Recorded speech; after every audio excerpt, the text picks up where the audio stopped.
Welcome, Greek U Nation, to episode number 630 of the Fraternity Foodie Podcast. I'm your host, Dr. Mike Ayalon, CEO of Greek University. I'm a speaker and an author. Our ninth book just came out. It's called From Letters to Leaders, The Legacy of Service. So I want you to go and pick up that book on Amazon today. We call these episodes the Fraternity Foodie Podcast because there is nothing like great food to bring fraternity and sorority leaders together. Fun fact, the fraternity and sorority community is such a small community. Everybody knows everybody here, okay? And our next guest is really good friends and classmates with Professor Tish Norman. And instantly, we have that family connection when we met at AFA in Las Vegas earlier this month. So let's get right to it. Let's meet our next guest. Dr. Kevin Reese is an experienced higher education professional with over 15 years of experience working in a variety of roles that provide academic, personal, and professional support for college students that represent diverse and multifaceted backgrounds. Dr. Kev has experience in admissions and enrollment management, res life, housing, multicultural affairs, diversity and inclusion, new student orientation, student organization advising, student conduct, public speaking, leadership training, and event planning, a whole host of various areas. He is also the founder of the Vision of Excellence Scholarship Program back in 2015, which is geared to assist Black males in their quest of higher education. He's also the founder of the Wednesday Experience podcast that started back in 2021, which takes listeners on a journey of life, laughter, and wisdom. Welcome to the show, Dr. Kev. Well, come on. It is almost 2026. Thank you for having me. I am so excited. We're going to have a good time today. We're going to have a good time. Yes, we are definitely going to have a good time. Happy New Year to you and to all of our listeners out there. I can't imagine a better guest to have on the show to close out 2025 and start 2026 with a whole host of energy and enthusiasm. So you are the perfect guest on the show. I'm so happy that you're with us here today. Now, you chose Kentucky State University, which of course is an HBCU, for your undergraduate experience. I'm wondering, why did you choose Kentucky State over other institutions that you could have gone to? I chose Kentucky State. We call it the house on the hill, right? Mm-hmm. Thoroughbred nation. I chose Kentucky State. I went to a college fair at my high school, and Miss Rivers, Sarah Rivers, she was an admissions counselor, came to my high school, and the intentionality behind her recruitment is what drew me. You know, anybody can get here and say, oh, you're welcome here, you know, oh, come here, we're the best. But I felt it was a genuine connection to her. She's like, I want you to come down and come to the campus for yourself and check it out for yourself. And I've used that same mantra going into my career when I'm over supervising different offices. I could tell students all day, oh, you're welcome, come on in. I'm not going to say you're welcome. I want you to walk through the threshold and feel it for yourself. I want you to feel the intentionality, the genuineness, the love and compassion I have for all my kids, right? But I chose Kentucky State. It was about 2.5 hours from my hometown in Dayton, Ohio. So I didn't want to go too far from my family, but I wanted to be away enough to really grow up and make my own way. So that's why I chose Kentucky State University. It was a place where, you know, I will always credit Kentucky State University for the professional and the person that I am now. I met some really dope individuals there that you know, when they say from friends to family, that's what Kentucky State was to me. Friends to family. But I chose Kentucky State. I mean, where else would I choose? Where else is there to go outside of Kentucky State University? You know, with Kelly Green and Old Gold, we are the thoroughbreds. So yes. I love it. I love it. And that's the same reaction I get from any Kentucky State grad. Like, what? Where would I go anywhere else? Like, there's no reason to. I love that family atmosphere. It's great. It's just unbelievable to me. And you've also worked across so many areas of higher education. We're talking admissions, res life, multicultural affairs, student conduct, leadership development. So I'm wondering, looking back at all of this, what originally drew you to go into higher education, and what's kept you committed to stay for over 15 years? I had some really good mentors at Kentucky State University. Mm-hmm. My main source of inspiration was probably Dr. Reginald C. Davis. He was our assistant vice president of student affairs. and someone who really took me under his wing. And I can remember going to his office one day, and I had on like some jeans and a t-shirt and I had some, they call them Jesus sandals, the open toe sandals. Yeah. And for that, and we'll get to this later on, but that day I was like really ashy. I was in a rush. I didn't put on no lotion. It was a rush. And he was like, why are you ashy? Why did you come out looking like that? And at first I was offended, but I was like, it was that intentional care for me. Yes, it was like, but it was serious. Like, I'm looking out for you and I want to prepare you for what's next. And I value not only that interaction we've had, but over the last 15 years, he served as a mentor to me. I wanted to be able to um, help some other students navigate the pitfalls and the challenges that I had in undergrad, right? But so Dr. Reginald C. Davis, Dr. Mary Evans Sides, who was the president of Kentucky State at the time, Dr. Vernell Bennett, Dr. Patricia Niemba, Miss Leslie Thomas, Dr. Patricia Pearson, Dr. Marva Strickland, just some amazing people who really showed me and took care of me while I was in Frankfort, Kentucky. It was a home away from home. I wasn't far from home, but to be there by myself and growing up, those are the reasons that I chose to go into higher education. And those people, I'll never forget them. What they poured into my life, I'm never going to forget that. Yeah, it's all about the Very mentors. And by the way, I still wear the Jesus sandals, so no shade on the Jesus sandals. Me too, just with lotion though. But yes, Yes. just with lotion, just with lotion. But I agree. Now, the other thing that's really interesting is you recently earned your doctorate in higher education administration. So I'm wondering, how did pursuing a doctorate change the way that you approach your work with students, especially student leaders? I learned how to show more grace, Mm. right? I would tell anybody, getting my doctorate is like academic hazing. Yeah, Okay, my it is. God, I I felt like Marsha Ambrosius many days, late nights and early mornings. If you ever want to know what tears and sacrifice is, go get your doctorate because it will show you those things.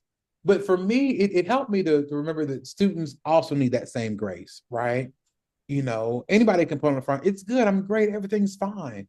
But sometimes you need that intentional support. So it allowed me to really see that students still need intentional support.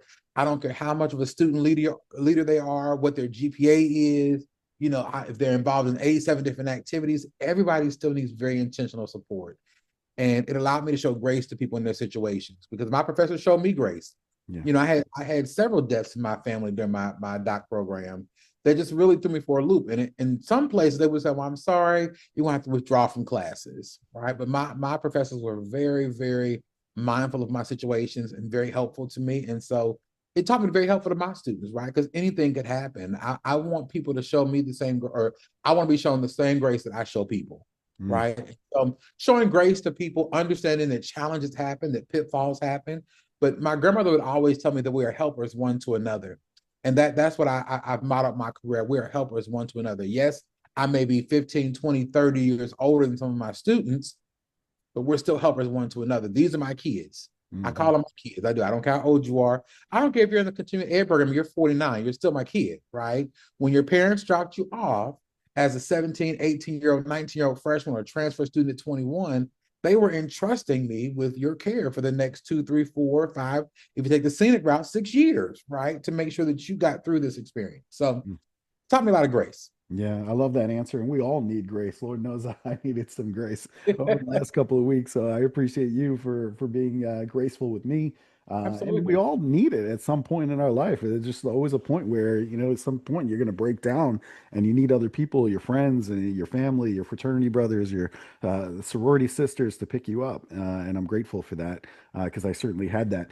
Now, I want to talk to you about leadership. I think you're the perfect person to ask this question because we do sometimes see what I would call performative leadership out there. So, from your perspective, what separates performative leadership from something that's actually impactful leadership in student organizations? People who can walk it and talk it, right? I could, again, like I told you, I could get up here and say all day that you're welcome, you're welcome, you're welcome. What am I doing to show you that you're welcome? Have I gone the extra mile to help you out the way, to help you do what you need to do?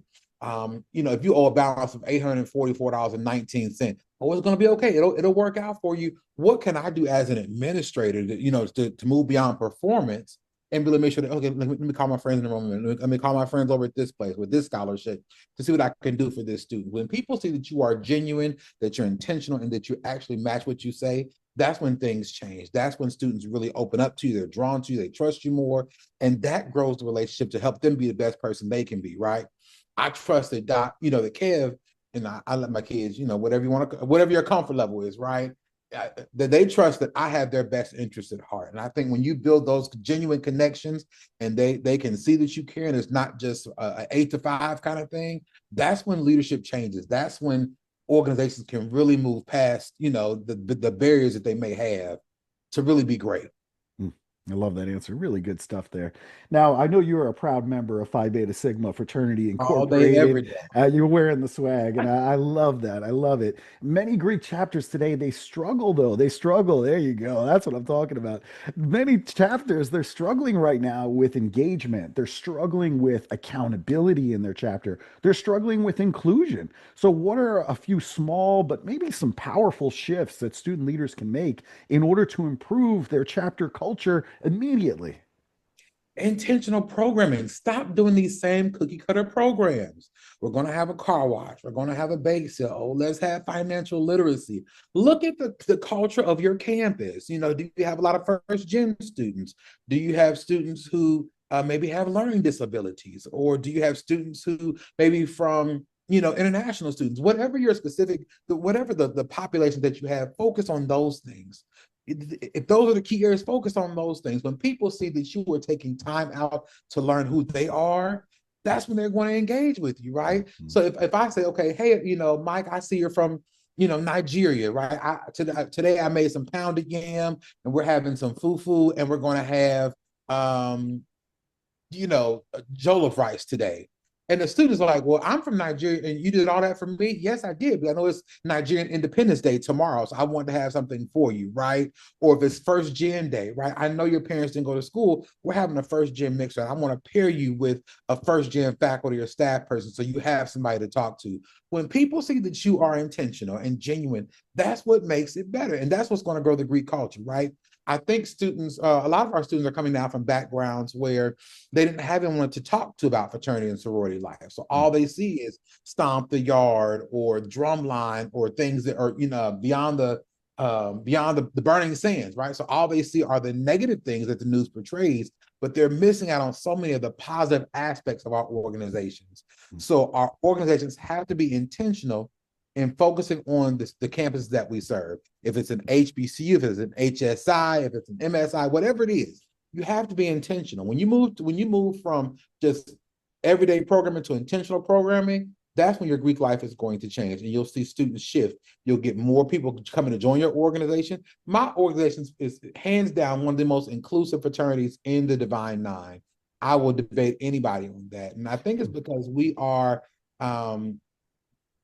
focusing more on the inclusive we versus the exclusive we, learning how we can blend all the folks that come into our spaces.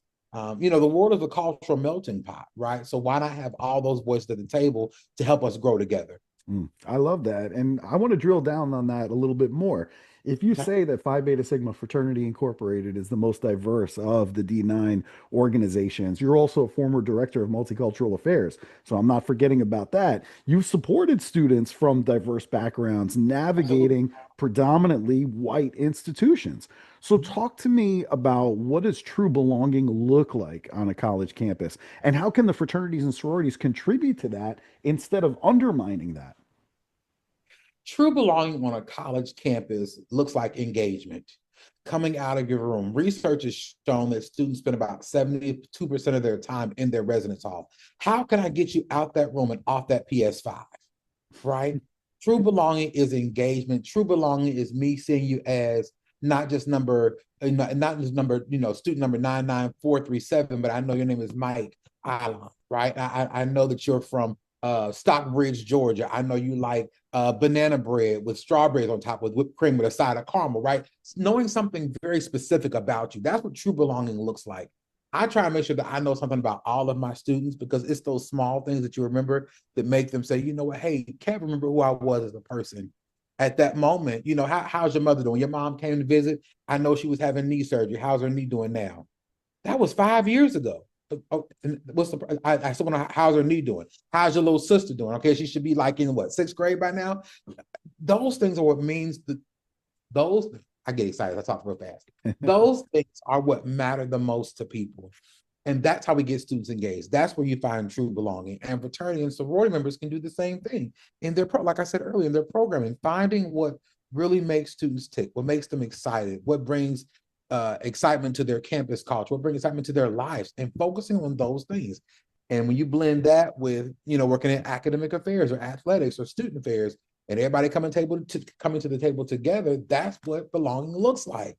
Everybody is focused on making sure that you are being developed as a whole person, right? I don't want you to walk out when you graduate and leave the grounds not being completely prepared for what you're facing, right? You are going out into a global society. I need you to be able to take your rightful place in a global society because you are competing with people who've been at this for years. I want you to be well versed in whatever you come up against. And I'm gonna give you those opportunities while you're under my leadership, under my care. That's a beautiful answer. Now everyone understands why we all love Dr. Kev. Because, I mean, if he remembers things about your family or what you like to eat, and he does that for hundreds of students, that's just amazing. That's what makes belonging. That's just an incredible talent. It's the small things. Yeah, it's the small things. You have a gift, and that's just incredible. And you've also served as director of Res Life and Res Life coordinator in your past. From that lens, talk to us about some behaviors that might signal that a student organization is actually headed in the wrong direction. Oh gosh, I would say some of the behaviors that I've noticed, they start to be withdrawn, right? From programming, from just their activity on campus, right? I know that I had a student about 2 institutions ago, probably one of my favorite students, and at that particular campus, I didn't have any D9. I only had IFC and Panhandle, and that was new for me. I'd been on campuses that had the MPHC or MGC. Mhm. And I mean, when I got there, he was super excited. I mean, you couldn't tell him his fraternity was not the best thing on this side of the Mississippi. Okay. And I noticed he just started falling off, right? I noticed, when I would talk to him, that once very bright spark in his eye had begun to dim. Um, you were always tired, you were always frustrated, very irritable. I'm like, hey, what's going on? I said, let's go have some coffee, and for him, he's a coffee head. He's like, oh, I'm not drinking coffee anymore. I'm just trying to get my life together. And I'm like, well, okay, let's back up. What happened? Like, let's start from the beginning. Like, what happened to make you lose the spark that you had when I first met you? Because when I first met you, you were all 100 toes in. Okay, what happened? And we had some very intentional conversation. He's like, I don't share this with people, but I'm dealing with some very stressful things. And nobody thought to ask me. They would say, oh, are you okay? Good. All right, that's good to hear. And it reminded me of something my grandmother would always tell me, when you stop and ask someone, hey, how are you doing? Stop and take the time to listen. They could say, hey, my cat had diarrhea. I lost my aunt on 3 uncles ago. You just never know, right? If you're going to ask someone how they're doing, stop and actually listen to that, right? And I think for me, when students stop engaging, when they see you're no longer intentional or genuine, that's when they start to fall off, right? When they don't have that sense of support they once had from the institution or from administrators. Mm. Some of the warning signs, the biggest warning sign to me is when you fall off and you lose excitement for your organization or the things that you're more passionate about. And when it becomes evident, right? You're always tired, you're sleepy, you're patterned, you're missing class. What is wrong? You had a 3.97, you have a 2.2 now. Something's going on. Mhm. Well, I Mhm. missed a few classes. No, you missed all your classes. Like help me, help me, help you. Make it make sense. Yeah. Right. But you have to be tuned in to pay attention to kind of see those signs, right? If you're always on the go, always moving and not taking time to meet your students where they're at, you're never going to see the warning signs.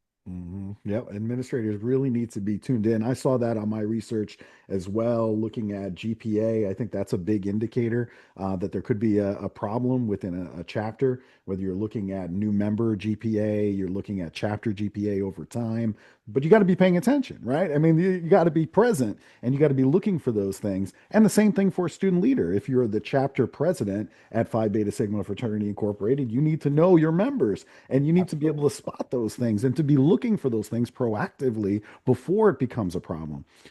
So all of that's, I think, great conversation. The other thing I love about you is you have something that's called Signature Plus Productions, where you I do. actually help with speech writing and workshop facilitation. So, from your perspective, what communication mistakes do you see student leaders make most often when they're addressing their peers?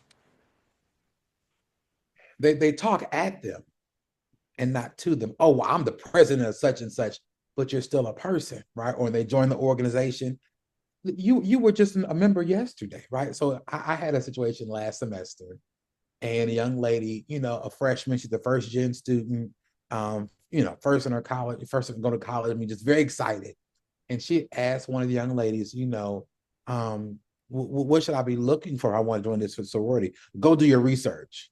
And I said, we're going to roll that back. Let's stop that. Let's roll back and try that again. I said, you were just in her shoes 6 months ago. So how dare you go do your research? That was a prime opportunity for you to engage, because she's never going to forget that. Right. You didn't tell her all the great things your chapter is doing, the national programs that your sorority has, how you're making a social and economic impact on a global level. You go do your research. She's always going to remember that. So students, they tend to talk at them and not to them. We're all people at the end of the day. And I will, what they say, people will never forget that. They'll forget what you said, and they'll never forget how you treated them. That's right. That is the same here. I will never forget how you talk to me. I don't care what you do from the next 4 years. I will never forget how you made me feel, and that how small you made me feel in that moment when I was asking about your organization. You told me to go into my research, go to the website. You are a walking billboard for your institution. Whether you crossed 13 seconds ago or 26 years ago, you are now a walking billboard. You are no longer just Kevin, you were Kevin the Sigma now, right? So everything you do is going to be monitored. It's going to be observed, right? You are a walking billboard, so you have to be able at all times speak positively about your. And remember, I was in those same shoes not too long ago, and I think people have to realize that, and they often forget. Yeah, it's so true. Yeah, it's so true. I mean, really, your actions is a reflection on the entire organization. We knew that from very early on, and it's still true today. Nothing changes just because you're in your 40s or your 50s. It's still a reflection on your organization. It doesn't change. And so I take that very seriously. I take that seriously on behalf of all of my brothers, because I think that's important. So thank you very much for that. You also host the Wednesday Experience podcast, which focuses on life, laughter, and wisdom. So, what have you learned about yourself through podcasting that maybe surprised you?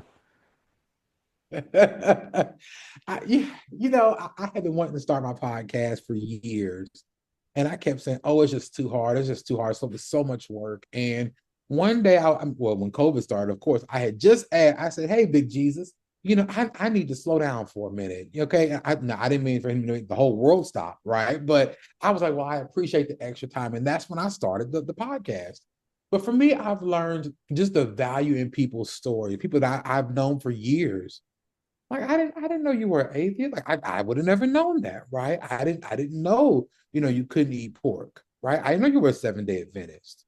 I didn't know you had 7 brothers and sisters, right? That you were a first generation college student, that you had a disability, but you overcame and got your doctorate, and now you're leading one of the world's biggest medical associations. Like things that I never knew about people. It's given me the opportunity to really sit down, take the time and process people's stories, Hmm. and learn to really value the relationships that I have with people. I've been blessed over the last 41 years to meet some amazing people, and their stories are equally as amazing. And so it's taught me a lot of patience, because from one podcaster to another, editing it takes a lot of time, okay? And I'm not a perfectionist, but I like to make sure it's a great product, right? And so sometimes the editing floor can take a bit of time. I was telling people, after I got done my doctorate, I felt like Whitney Houston. Okay, I had nothing. Okay, nothing Nothing left. left. I was just unmotivated, right? And so I had recorded 4 podcast episodes. And this is all transparency. I recorded 4 episodes last November. Okay, and I was just so exhausted. Like I was exhausted. I could not get my rhythm back for life. The things that I enjoyed to do, like my podcast, and it took me about 7 months to edit those episodes and to actually put them up, right? I started season 5 last November. It is December 31st. Okay. And I'm just now wrapping up season 5. That tells you anything. But it's taught me to have patience with myself. You don't have to rush and do everything. You don't have to be perfect. Right. What do they say about your dissertation? It don't have to be a perfect dissertation. It has to be a Yeah. done Done. dissertation. Yeah, that's right. And for me, it don't have to be a perfect podcast, Kevin, because it's in those moments of imperfection that people see other people.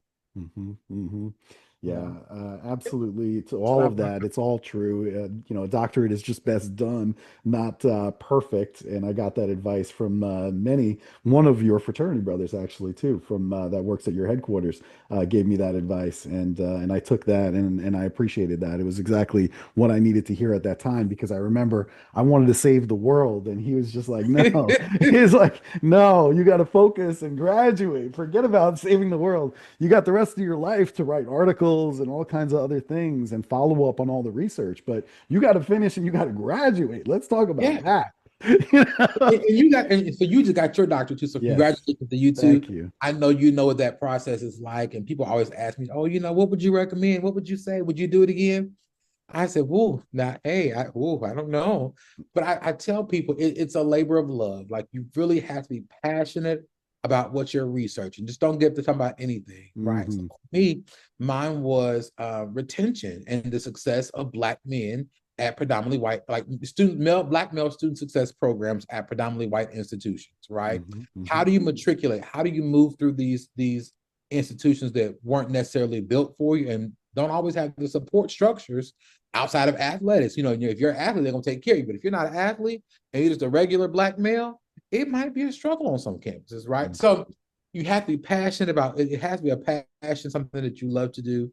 And you really got to be committed and homed in for the next 3 to 6, 7 years to get your research done. So Yeah, I agree with Dr. Kev completely. You got to be really passionate about whatever it is that you're researching and writing about. But I would also add that the earlier you can decide on what that is, the easier this process is going to be for you because ultimately you can build all of your homework assignments and all of these classes to essentially cut and paste into your dissertation. So if you know early on what you're trying to research, then I think it's going to make this process a little bit easier rather than just kind of wandering for years and years and years and writing a lot that absolutely. maybe you can't use in your dissertation because you wrote about some other topic. So I think the And now you're earlier, timed out. yeah, yeah, You timed out on exactly. your 7 years. So what am I going to do now? Hey, finish. You need to finish today. Finish, exactly. Man, I really love this conversation. I've appreciated getting to know you too, because I agree with you. We see each other, we see other people in our industry passing in the hallways at these conferences like AFA, but you don't really have the time to sit down for 30 minutes and get to know somebody. So I'm just Absolutely. appreciative for the podcast that I was able to spend some time with you because you really are just an incredible human being. And Tish was right about you, by the way. So I've really just enjoyed getting to know you on a personal level. I think that's been really, really great. And one last thing, right?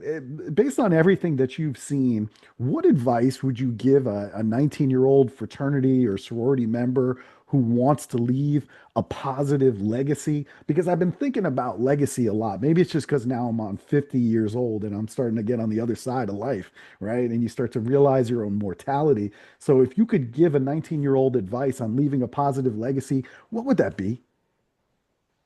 That intentionality is key. Focus on the things that are going to make you a better person, that then in turn make people better, Mm, right? Anything that, and I'll tell all my students this, anything your fraternity or sorority is offering leadership or development wise, take advantage of it. If they're paying for 5 members to go to, so for instance, our undergrads, we have the Walter M. Clark Leadership Development Institute. This usually whenever the Zetas have their boule, we have it at the same time, right?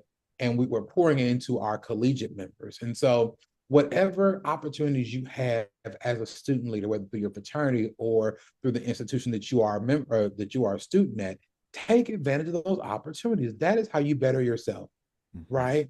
My grandmother always told me you cannot pour from an empty cup. So I love my grandmother, right? She passed away 3 years ago, passed on a lot of life lessons. And one of the things that I can remember, she'd always say, get all you can and can all you get. That's what I would tell a person. Get all you can and can all you get out of every experience. Mhm.